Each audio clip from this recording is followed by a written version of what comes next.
My name is Rabbi Jonathan Roos, and I'm with Temple Sinai. And I'm here because I'm a Zionist, and I'm proudly a Zionist, and I'm a lover of Israel, and of the land of Israel, and the people of Israel. And in so many ways, my entire rabbinate and my own personal Jewish identity is founded on the stones of the streets of Jerusalem and the land of Israel itself. And to see the forces of the state wielded against a woman for carrying the Torah at the Kotel not only sullies the entire Zionist enterprise, but it's an indictment of our Jewish identity in a world Jewry. And I wanted to be here to make sure that as many people knew that this really isn't just an internal Israeli political issue. This is not just something that we should leave to those who live and vote in the land of Israel. This is something that is inherently about what it means to be a Jew and what it means to carry and hold Torah. And so, I'm proud to be here. I'm proud of you. Despite this, I continue to be proud of the state of Israel and to continue to consider myself and call myself proudly a Zionist. But as Rabbi Herzfeld said, I will speak when I see the ambassador. I will speak to my friends who live in the land of Israel. And I will speak out for Anat Hoffman and for the right of anyone to hold the Torah and to hold it close. Thank you. I'm not a rabbi, just a lawyer in Washington, D.C. My name is Rebecca Sender Israel. I'm here because my Saba, a Holocaust survivor, and my Savta fought in Milchemet HaShichrur for the right of Jewish people to live freely and to pray freely in the land of Israel. I'm here because I myself had a bar mitzvah in a women's tefillah group, much like Women of the Wall in Newton, Massachusetts, at Shari Tefillah. I'm here because of Kavod Habriot, the respect for the dignity of all human beings that I saw violated in that video, that I saw violated with the arrest of Nafra Frankel, that is violated every day in Israel when women are beat up at bus stops, when people see straps of tefillin on their arms, when people are beat up for not going to the back of the bus as women. And I'm here because I love Israel and I'm scared of what the Israel that I love is becoming. And I'm here because despite the fact that there are many other things that we have to deal with in Israel, I don't think we can ignore the religious discrimination that is going on within. My name is Doug Mishkin. I'm a member of Temple Micah. I would like to think that I would have been here anyway, but I know that I'm here today because about 6 weeks ago I had the privilege of having dinner with Anat Hoffman, just the two of us. We had met through some mutual friends, and although of course we're here for today for a cause that's larger than Anat, she's the one who got arrested. So let me just share this with you. For those of you who have not had the privilege of meeting her, she's a force of nature. We sat down at dinner and she immediately had an agenda, which was how does she get Israeli lawyers to do pro bono work the way that American lawyers contribute their services. It's an interesting question, but as we were talking, she had her pad out and she's constantly writing down, oh wait, that's a phrase I haven't heard before, let me get that one. We have a phrase in this country that's overused. We refer to people as great Americans, and you can usually bet that when the phrase is being used, it's being applied to somebody who doesn't really qualify. I don't know what a great Jew is. That's an issue for another day. But I'm pretty confident as a lover of Israel. I know a great Israeli when I meet one. And Anat and the work that she's doing are really central to making Israel what it can be and should be for those of us who love it. Thank you. I'm Fred Reiner. I just retired from Temple Sinai. We just marked Tisha B'Av, and when the rabbis asked why was the temple destroyed, one of the answers they said it was because of sinat chinam, baseless hatred.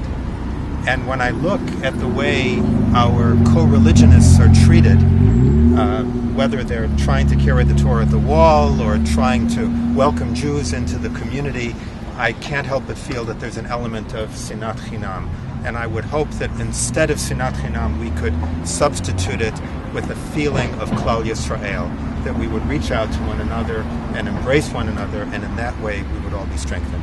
One of the issues that Israelis and their friends will be facing is how to share Jerusalem. And if we can't share it with each other, the hope of sharing it with others is really in danger. And with that, danger to many other issues that surround the state right now. The attitudes, the tensions are really for those who don't care, who don't want to pray, who don't want to pray at the wall, who don't want to pray with the Torah. They're around it. That kind of tension, that kind of hatred, that kind of pressure is really not in the best interests of the state and the peace that we all pray for. I had the honor of having an aliyah on Rosh Chodesh Iyar on the 50th anniversary of the state with Women of the Wall. And after my blessings, I stated that I never dreamed that I would be with the Women of the Wall personally, and that I carried with me on my shoulders my mother, my ancestors, the women of Jewish life literally felt like they were with me. And I spoke of peace for Israel. And it was one of the great honors of my Jewish life to be there. I have felt connected with the Women of the Wall since their beginning, and what's going on has been horrible.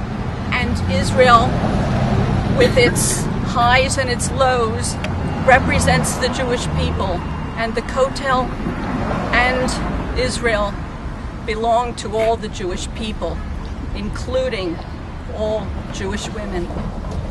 But I'd like to just share just a personal thought, and that is my first reaction upon seeing the news of Anat Hoffman's arrest was, this is the greatest Chilul Hashem, this is the greatest desecration of God's name.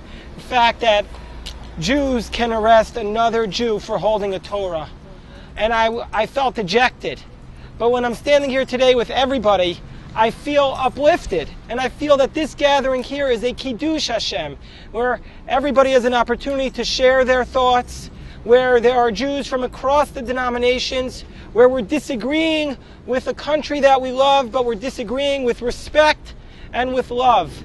And I just ask everybody, as we go across the street and we join together in song, that we pray that we not have to do this again, that this be the last time we gather. And we pray that Bibi gets the message. We pray that Bibi understands that American Jews will not be silent. Not when Israel is attacked, and not when Israel arrests people for holding a Torah scroll. And I don't believe for a second that this police officer acted without the permission of his authorities. I saw that video. I saw him speaking to his supervisors on his radio. I don't believe for a second that this wasn't something that the government allowed to happen.